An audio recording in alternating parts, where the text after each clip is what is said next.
Inviting me is an honor because I have been here and see how dynamic you are, how struggle, how you can change a world like us in Amnesty. I want to let you know something that you maybe already know is Amnesty is a big movement. We are not an NGO really. We are a movement. And the core of the movement is the membership. The people who are, helping people to how I can tell, is a movement that ensures that others can have what we have. Especially the American section, I think, is very important because we have a say. We have a leverage in our Congress, in our embassies, and our normal public. Our work in Africa is on all Africa. We have campaigns, we have actions. Specifically, in Africa, we have identified 5 kind of violations that we work on specifically, but we react to other issues. It is justice and accountability, civilian protection, extractive industries, forced eviction, security and human rights, and especially the Trans-Saharan Counter-Terrorism Partnership, the TSCPT. Well, Senegal is a very important partner for Amnesty and for the United States. It seems a small country, but it's a very important country, especially in West Africa, French-speaking West Africa. I always say that Senegal is the alter ego of Nigeria. One is in the English-speaking, officially French-speaking part of West Africa, and Nigeria is in the English-speaking part of West Africa. As you see, is a very interesting country because, well, geopolitically is in a very important place. Water, port. If you see the difference between, for example, Senegal and Niger, no access to any port, any water, that makes a big difference. What are the human rights situation in Senegal? We have been working in Senegal for many years.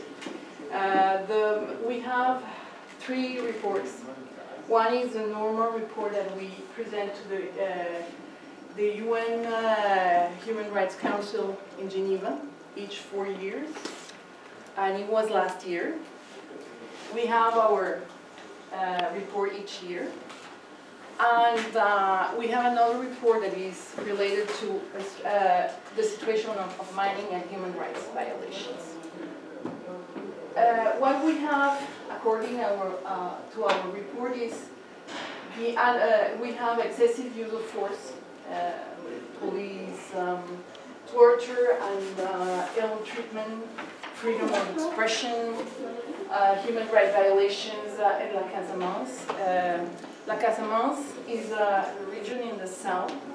We have Senegal. I'm going to show you the next map. You have Senegal. Senegal has the part that is the north, that it's really different because we have a part that another country is like settled in the middle of Senegal. In the south, you have the part of Casamance, and you have Kédougou, that is a very poor region.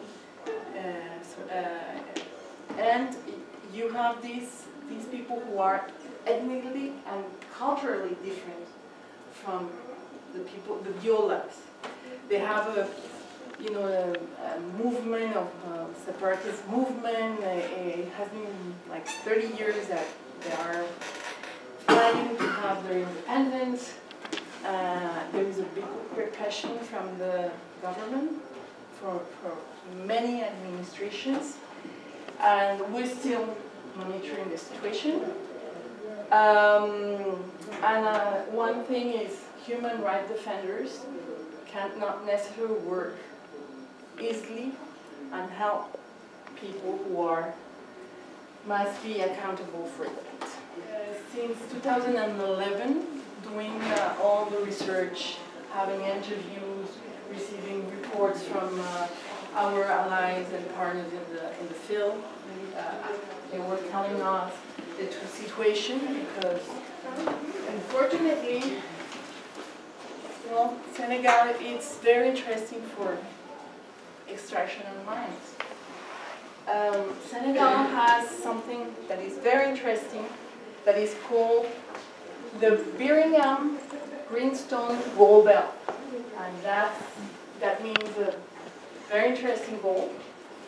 And it happens to pass by all West Africa. And you can see Senegal is very, very interesting. It's quite interesting. And it's very attractive. And of course, being a possibility of resources and attractive, it's good for business then.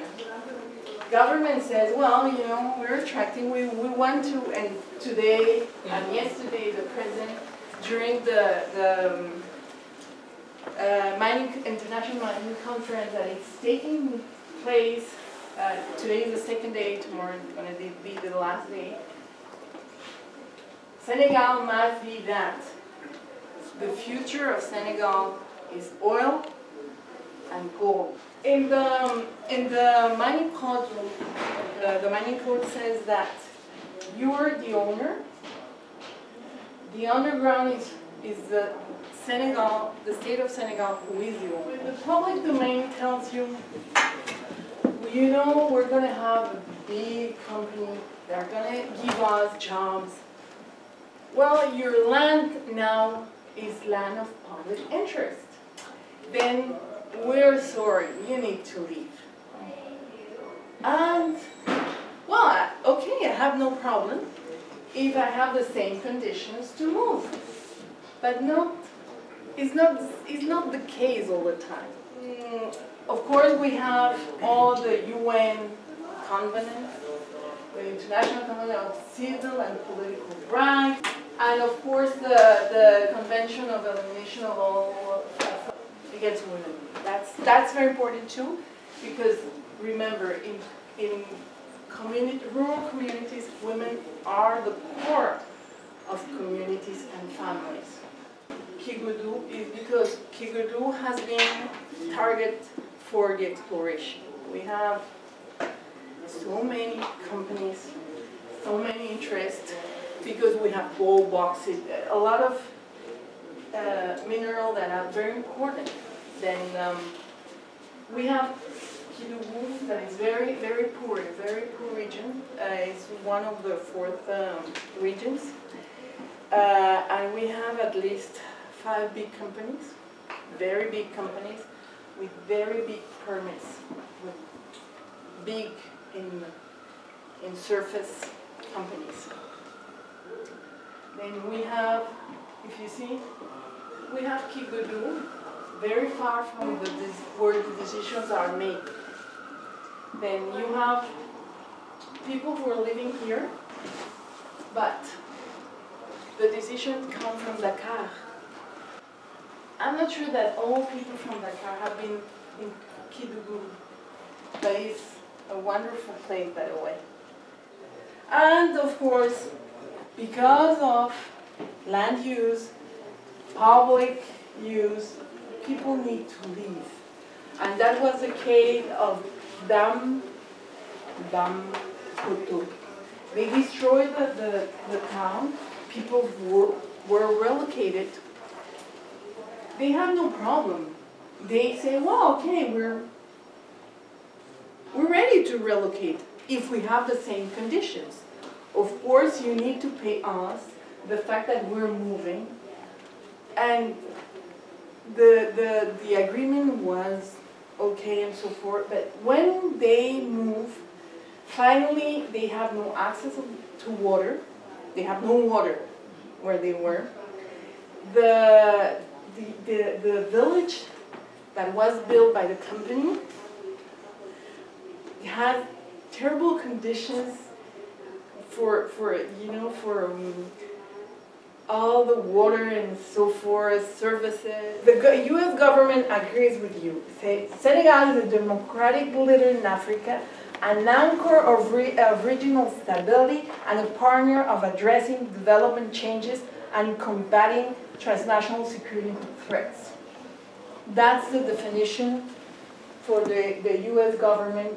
When you find the definition in the State Department, the USAID, all the press releases said, and we agree, it's a stable country if you compare with the rest. United States is giving a lot of money. It's the biggest donor. That's a leverage for us as human rights defenders, activists, people who are interested in supporting communities in the country. We have a big leverage. United States is a bigger investor and foreign aid supplier for